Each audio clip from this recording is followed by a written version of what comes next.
Primarily, I'm listening to a balance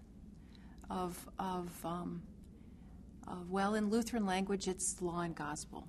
In the language of a very important homiletics teacher, Paul Scott Wilson, whose book, The 4 Pages of a Sermon, I require students to read. He uses the terms trouble and grace. I've been playing around with that some. Mercy or mirror and mercy, or need and renewal,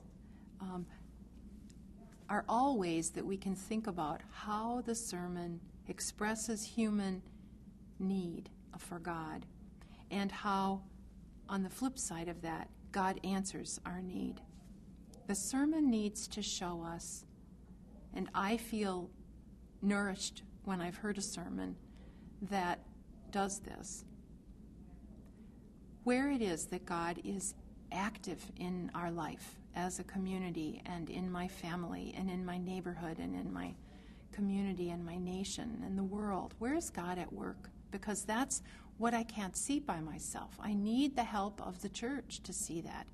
It's the way we maintain faith. It's how we're brought to have more energy for getting up tomorrow and getting through the next week. I will say something Dave Lose said to me a few years ago when I asked him one time, what do you say the purpose of a sermon is?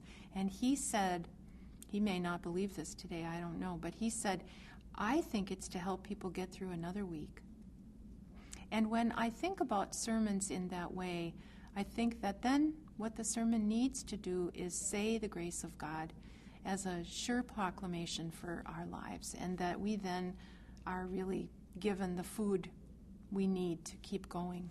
It's a very reassuring purpose of a sermon, because it's so human, and it also takes some of the pressure off the preacher. You don't have to say the last word about everything that ever was known about God or this particular text or these texts for this day in the liturgical year. You just have to help people get by a little bit longer. And that requires the gospel. It's not about the law. The law is all about what we have to do, or how incapable we are. And that's not going to help us. That's not going to help us get through the week.